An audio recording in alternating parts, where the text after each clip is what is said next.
revisão dos títulos de propriedade. Os políticos que capitalizavam a guerra, já desde o exílio, haviam repudiado publicamente as determinações drásticas do coronel Aureliano Buendia, mas até mesmo essa desautorização parecia deixá-lo sem preocupações. Não voltara a ler os seus versos, que ocupavam mais de 5 tomos, e que permaneciam esquecidos no fundo do baú. De noite, ou na hora da sesta, chamava à rede uma das suas mulheres e obtinha dela uma satisfação rudimentar, e logo dormia com um sono de pedra que não era perturbado pelo mais leve indício de preocupação. Só ele sabia, naquele tempo, que o seu aturdido coração estava condenado para sempre à incerteza. A princípio, embriagado pela glória do regresso, pelas vitórias inverossímeis, bordejara o abismo da grandeza. Satisfazia-se com trazer à cabeceira o duque de Marlborough, seu grande mestre nas artes da guerra, cujo aparato de peles e unhas de tigre produzia o respeito dos adultos e o assombro das crianças. Foi então que decidiu que nenhum ser humano se aproximasse dele a menos de 3 metros. No centro do círculo de giz que os seus ajudantes de campo traçavam onde quer que ele chegasse, e no qual apenas ele podia entrar, decidia com ordens breves e inalteráveis o destino do mundo. Na primeira vez em que esteve em Manaure, depois do fuzilamento do general Moncada, apressou-se em cumprir a última vontade da sua vítima, e a viúva recebeu os óculos, a medalha, o relógio e a aliança, mas não lhe permitiu passar da porta de entrada. "Não entre, coronel", disse a ele. "O senhor há de mandar na sua guerra, mas na minha casa mando eu." O coronel Aureliano Buendia não deu mostras de rancor, mas o seu espírito só encontrou sossego quando a sua guarda pessoal saqueou e reduziu a cinzas a casa da viúva. "Cuide do coração, Aureliano", dizia-lhe então o coronel Gerineldo Marques. "Você está apodrecendo vivo." Por essa época, convocou uma segunda assembleia dos principais comandantes rebeldes. Encontrou de tudo: idealistas, ambiciosos, aventureiros, ressentidos sociais e até delinquentes comuns. Havia inclusive um antigo funcionário conservador refugiado na revolta para fugir a um julgamento por desvio de fundos. Muitos não sabiam sequer por que lutavam. No meio daquela multidão heterogênea, cujas diferenças de critério estiveram a ponto de provocar uma explosão interna, destacava-se uma autoridade tenebrosa, o general Teófilo Vargas. Era um índio puro, selvagem, analfabeto, dotado de uma malícia taciturna e de uma vocação messiânica que provocava nos seus homens um fanatismo demente. O coronel Aureliano Buendia convocou a reunião com o propósito de unificar o poder rebelde contra as manobras dos políticos. O general Teófilo Vargas adiantou-se às suas intenções. Em poucas horas, desbaratou a coligação dos comandantes melhor qualificados e se apoderou do poder central. "É uma fera digna de cuidado", disse o coronel Aureliano Buendia aos seus oficiais. "Para nós, esse homem é mais perigoso que o ministro da guerra." Então um capitão muito jovem, que sempre se havia distinguido pela timidez, levantou o dedo cauteloso. "É muito simples, coronel", propôs.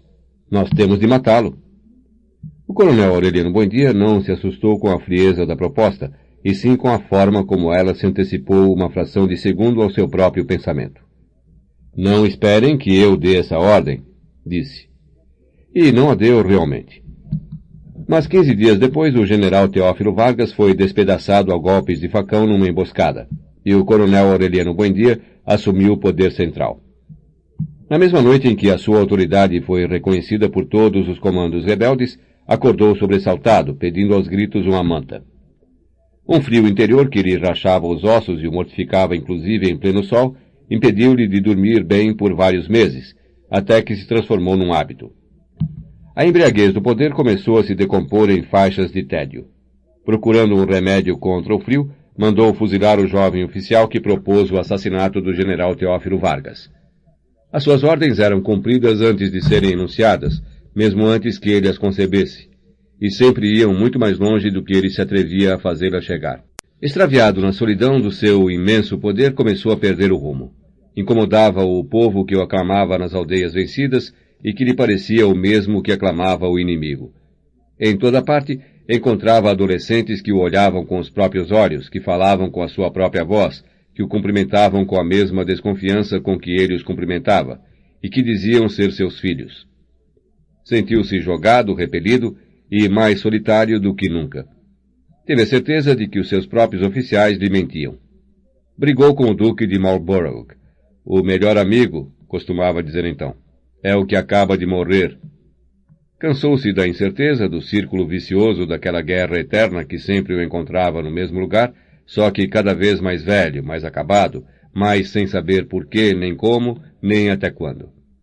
Sempre havia alguém fora do círculo de giz. Alguém que precisava de dinheiro, que tinha um filho com coqueluche, ou que queria ir dormir para sempre porque já não podia suportar na boca o gosto de merda da guerra, e que, entretanto, reunia suas últimas reservas de energia para informar. Tudo normal, coronel. E a normalidade era precisamente o mais terrível daquela guerra infinita. Não acontecia nada. Sozinho, abandonado pelos presságios, fugindo do frio que havia de acompanhá-lo até a morte, procurou um último refúgio em Macondo, ao calor das recordações mais antigas. Era tão grave a sua inércia que, quando lhe anunciaram a chegada de uma comissão do seu partido, autorizada para discutir a encruzilhada da guerra, ele se mexeu na rede sem acordar de todo. Levem-nos às putas, disse. Eram 6 advogados de paletó e chapéu que suportavam com duro estoicismo o bravo sol de novembro. Úrsula hospedou-os em casa. Passavam a maior parte do dia trancados no quarto, em conciliábulos herméticos, e, ao anoitecer, pediam uma escolta e um conjunto de acordeões e tomavam conta da taberna de Catarino. Não os incomodem, ordenava o coronel Aureliano Buendia. Afinal, eu sei o que querem. No início de dezembro, a entrevista longamente esperada, que muitos tinham previsto como uma discussão interminável, resolveu-se em menos de 1 hora. Na abafada sala de visitas, junto ao espectro da pianola amortalhada com um lençol branco, o coronel Aureliano Buendia não se sentou desta vez dentro do círculo de giz que traçaram os seus ajudantes de campo. Ocupou uma cadeira entre os seus assessores políticos e, embrulhado na manta de lã, escutou em silêncio as breves propostas dos emissários. Pediam, em primeiro lugar, renunciar à revisão dos títulos de propriedade da terra para recuperar o apoio dos proprietários liberais. Pediam, em segundo lugar, renunciar à luta contra a influência clerical para obter o suporte do povo católico. Pediam, por último, renunciar às aspirações de igualdade de direitos entre os filhos naturais e os legítimos para preservar a integridade dos lares. Quer dizer, sorriu o coronel Aureliano Buendia, quando terminou a leitura, que só estamos lutando pelo poder. São reformas táticas, respondeu um dos delegados. No momento, o essencial é ampliar a base popular da guerra. Depois se vê. Um dos assessores políticos do coronel Aureliano Buendia se apressou a intervir. É um contrassenso, disse. Se estas reformas são boas, quer dizer que bom é o regime conservador. Se com elas conseguimos ampliar a base popular da guerra, como dizem os senhores, quer dizer que o regime tem uma ampla base popular. Quer dizer, em suma, que durante quase 20 anos estivemos lutando contra os sentimentos da nação. Ia continuar, mas o coronel Aureliano Buendia o interrompeu com um sinal. Não perca tempo, doutor, disse. O importante é que a partir deste momento só lutamos pelo poder. Sem deixar de sorrir, tomou os papéis que lhe entregaram os delegados e se dispôs a assinar. Já que é assim, concluiu, não temos nenhum inconveniente em aceitar. Os seus homens se olharam consternados. Desculpe, coronel, disse suavemente o coronel Gerineldo Marques. Mas isto é uma traição. O coronel Aureliano Buendia deteve no ar a pena com tinta e descarregou sobre ele todo o peso da sua autoridade.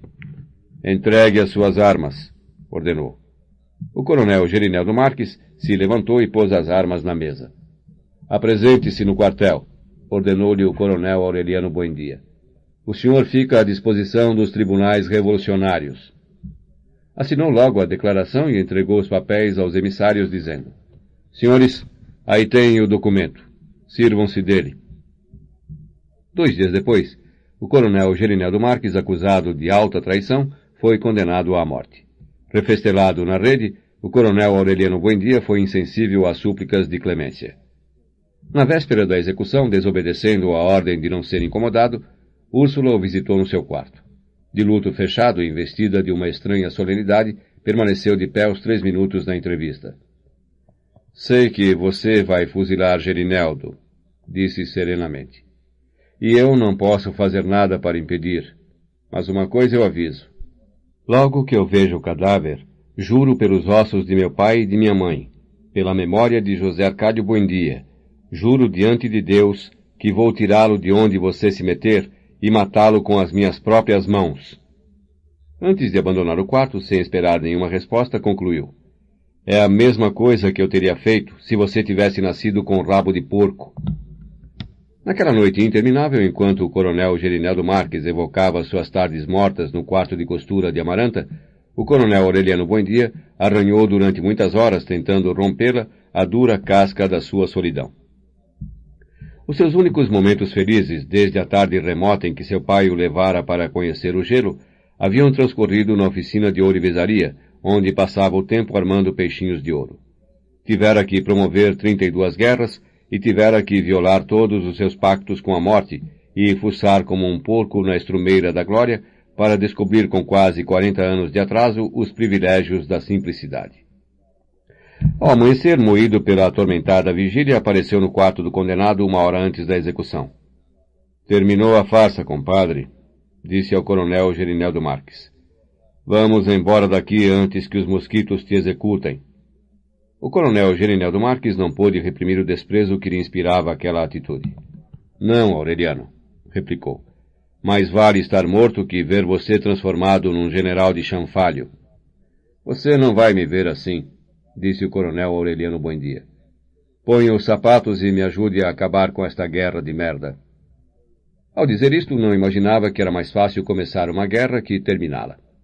Precisou quase um ano de rigor sanguinário para forçar o governo a propor condições de paz favoráveis aos rebeldes, e outro ano para persuadir os seus partidários da conveniência de aceitá-las. Chegou a inconcebíveis extremos de crueldade para sufocar as rebeliões dos seus próprios oficiais, que resistiam a comprar a vitória, e terminou se apoiando em forças inimigas para acabar de subjugá-los. Nunca foi melhor guerreiro do que então.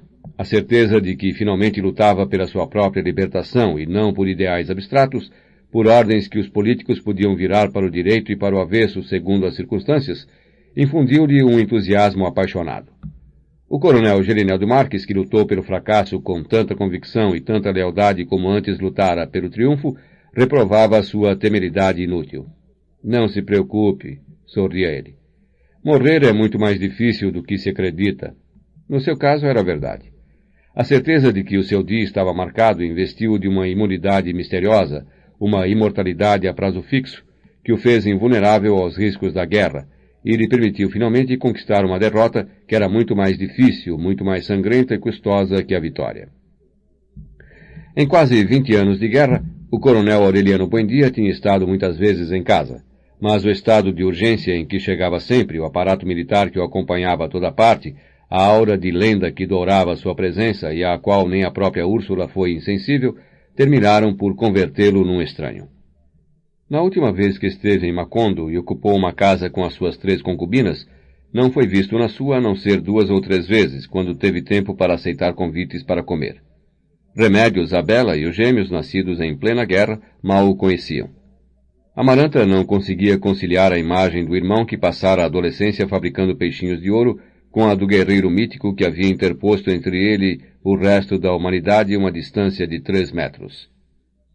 Mas quando se soube da proximidade do armistício e se pensou que ele regressava outra vez, convertido num ser humano, resgatado por fim para o coração dos seus, os afetos familiares adormecidos por tanto tempo renasceram com mais força do que nunca. Finalmente, disse Úrsula, vamos ter outra vez um homem em casa. Amaranta foi a primeira a suspeitar de que o haviam perdido para sempre. Uma semana antes do armistício, quando ele entrou em casa sem escolta, precedido por 2 ordenanças descalços que depositaram no corredor os arreios da mula e o baú dos versos, saldo único da sua antiga bagagem imperial, ela o viu passar em frente do quarto de costura e o chamou. O coronel Aureliano Buendia pareceu ter dificuldade em reconhecê-la. Sou Amaranta, disse ela de bom humor, feliz pela sua volta, e lhe mostrou a mão com a atadura negra. Olhe. O coronel Aureliano Buendia dirigiu-lhe o mesmo sorriso da primeira vez em que a viu com a atadura, na remota manhã em que voltou a Macondo sentenciado à morte. Que horror, disse. Como o tempo passa. O exército regular teve que proteger a casa. Ele chegara escarnecido, cuspido, acusado de ter endurecido a guerra apenas para vendê-la mais cara. Tremia de febre e de frio e tinha outra vez as axilas cheias de furúnculos. 6 meses antes, quando ouviu falar do armistício, Úrsula abriu e varreu a alcova nupcial e queimou mirra nos cantos, pensando que ele regressaria disposto a envelhecer devagar entre as mofadas bonecas de remédios. Mas, na verdade, nos 2 últimos anos, ele pagara suas cotas finais à vida, inclusive a do envelhecimento. Ao passar diante da oficina de ourivesaria que Úrsula tinha preparado com especial cuidado, nem sequer percebeu que as chaves estavam postas no cadeado. Não notou os minúsculos e profundos estragos que o tempo fizera na casa, e que depois de uma ausência tão prolongada teriam parecido um desastre a qualquer homem que conservasse vivas as suas recordações. Não o magoou a cal descascada nas paredes, nem os sujos algodões de teia de aranha nos cantos, nem a poeira das begônias, nem os túneis do capim nas vigas, nem o musgo das dobradiças, nem nenhuma das armadilhas insidiosas que lhe estendia a saudade. Sentou-se na varanda, embrulhado na manta e sem tirar as botas, como que esperando apenas que estiasse, e permaneceu a tarde inteira vendo a chuva cair sobre as begônias. Úrsula compreendeu então que não o teria em casa por muito tempo. Se não é a guerra, pensou, só pode ser a morte.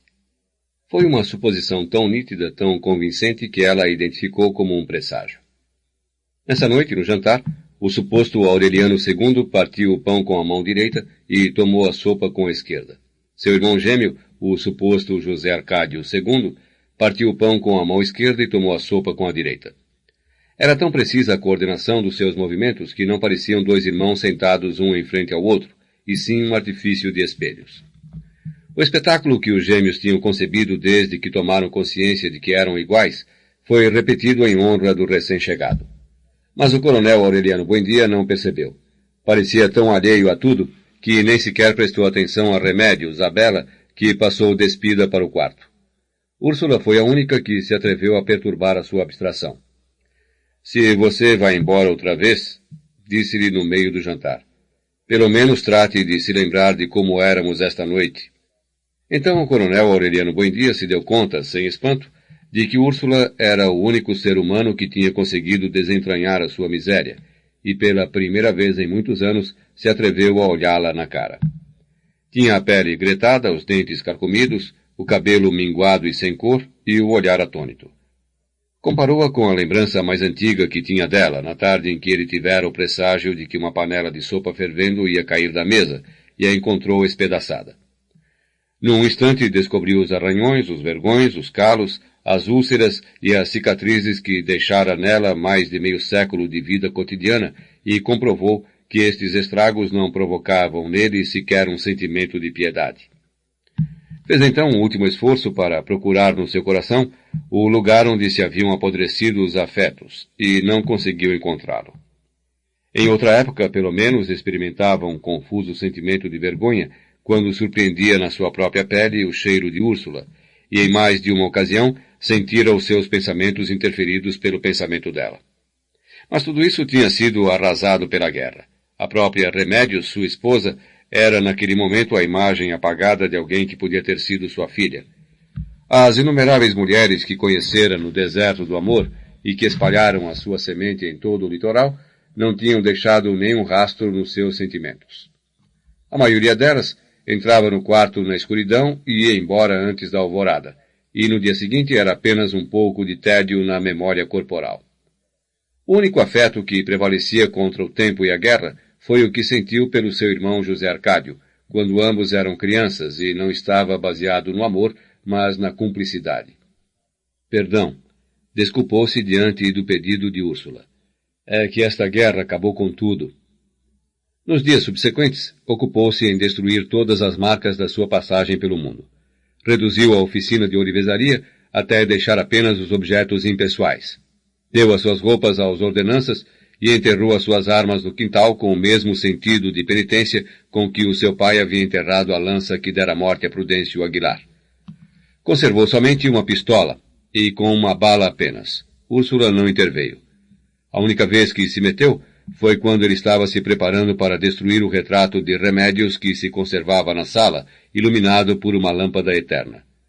Esse retrato deixou de pertencer a você há muito tempo, disse a ele. É uma relíquia de família. Na véspera do armistício, quando já não havia em casa um só objeto que permitisse recordá-lo, levou à padaria da casa o baú com os versos no momento em que Santa Sofia de la Piedad se preparava para acender o forno. Acenda com isto, disse a ela, entregando-lhe o primeiro rolo de papéis amarelados. Arde melhor, porque são coisas muito antigas. Santa Sofia de la Piedad, a silenciosa, a condescendente, a que nunca contrariara nem os próprios filhos, teve a impressão de que aquele era um ato proibido. São papéis importantes, disse. Nada disso, disse o coronel. São coisas que uma pessoa escreve para si mesma. Então, ela disse, queime o senhor mesmo, coronel. Não apenas o fez, mas espedaçou também o baú com uma machadinha e jogou os cavacos no fogo. Horas antes, Pilar Ternera o visitara. Depois de tantos anos sem vê-la, o coronel Aureliano Buendia se assombrou de quanto havia envelhecido e engordado e de quanto havia perdido o esplendor do seu riso. Mas também se assombrou da profundidade que havia atingido na leitura das cartas. Cuidado com a boca, disse ela, e ele se perguntou se da outra vez em que dissera no apogeu da glória não havia sido uma visão surpreendentemente antecipada do seu destino. Pouco depois, quando o seu médico pessoal acabou de lhe extirpar os furúnculos, ele perguntou, sem demonstrar interesse particular, qual era o lugar exato do coração. O médico o auscultou e pintou-lhe em seguida um círculo no peito, com um algodão sujo de iodo. A terça-feira do armistício amanheceu fresca e chuvosa. O coronel Aureliano Buendia apareceu na cozinha antes das 5 e tomou seu café sem açúcar habitual. Num dia como este você veio ao mundo, Úrsula disse a ele. Todos se assustaram com seus olhos abertos. Ele não lhe prestou atenção porque estava alerta aos preparos da tropa, aos toques de corneta e às vozes de comando que estragavam a alvorada. Ainda que depois de tantos anos de guerra estes ruídos lhe devessem parecer familiares, desta vez sentiu o mesmo desalento nos joelhos e o mesmo arrepio da pele que tinha sentido na juventude em presença de uma mulher nua. Pensou confusamente, enfim capturando numa armadilha da saudade, que talvez se tivesse se casado com ela teria sido um homem sem guerra e sem glória, um artesão sem nome, um animal feliz. Esse estremecimento tardio, que não figurava nas suas previsões, amargou-lhe o café da manhã. Às 7 horas, quando o coronel Gerineldo Marques foi procurá-lo em companhia de um grupo de oficiais rebeldes, encontrou-o mais taciturno do que nunca, mais pensativo e solitário.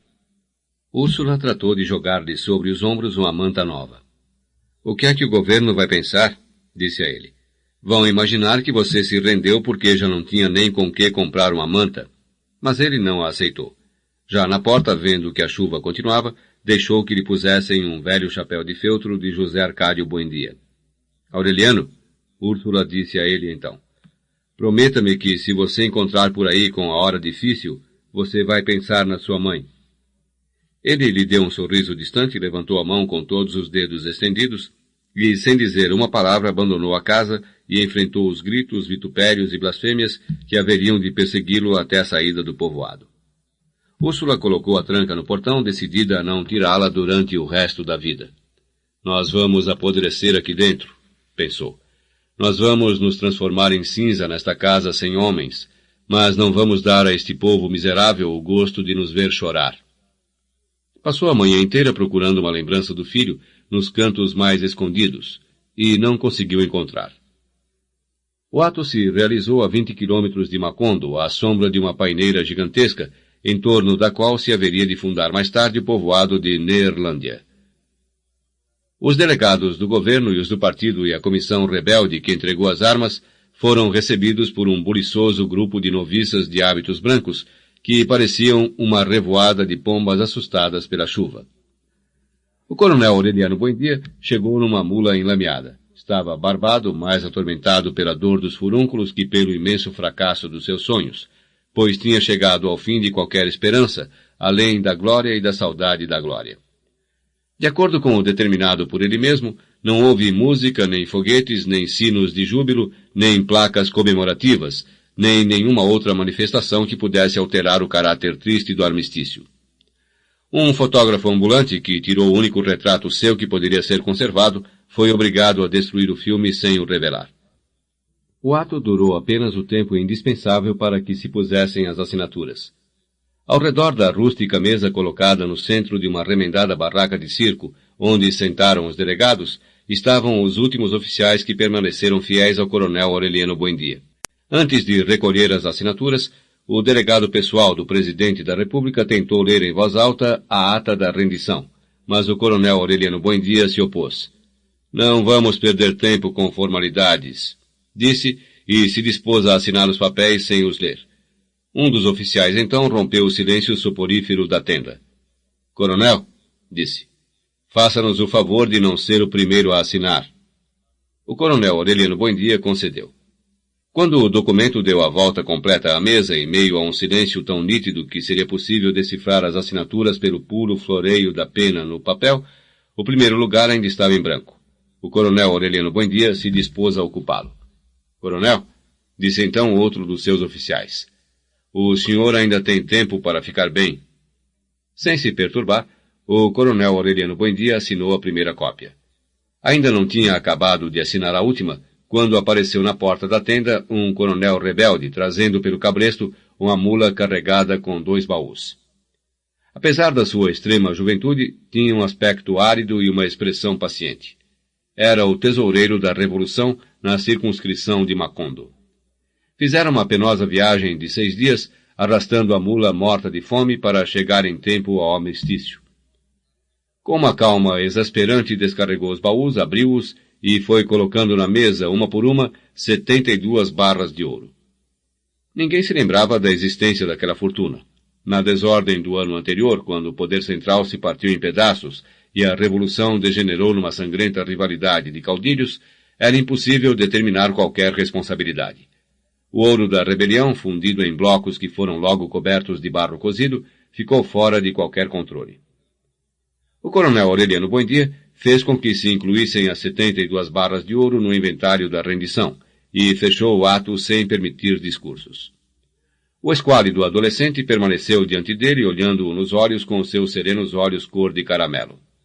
Alguma coisa a mais? Perguntou-lhe o coronel Aureliano Buendia. O jovem coronel trincou os dentes. O recibo? Disse. O coronel Aureliano Buendia estendeu-lhe um feito do seu próprio punho e letra. Em seguida tomou um copo de limonada e comeu um pedaço de biscoito que as noviças serviram, e se retirou para uma tenda de campanha que lhe haviam preparado para quando quisesse descansar. Ali tirou a camisa, sentou-se na beira do catre, e às 13h15 da tarde desferiu um tiro de pistola no círculo de iodo que o seu médico particular lhe pintara no peito. A essa hora, em Macondo, Úrsula destampou a panela do leite no fogão, estranhando que demorasse tanto a ferver, e encontrou-a cheia de vermes. Mataram Aureliano, exclamou. Olhou para o quintal, obedecendo a um costume da sua solidão, e viu José Arcádio Buendia ensopado, triste de chuva e muito mais velho do que quando morreu. Mataram-no à traição, precisou Úrsula, e ninguém fez a caridade de lhe fechar os olhos. Ao anoitecer, viu através das lágrimas os rápidos e luminosos discos alaranjados que cruzaram o céu como uma exalação, e pensou que era um sinal da morte.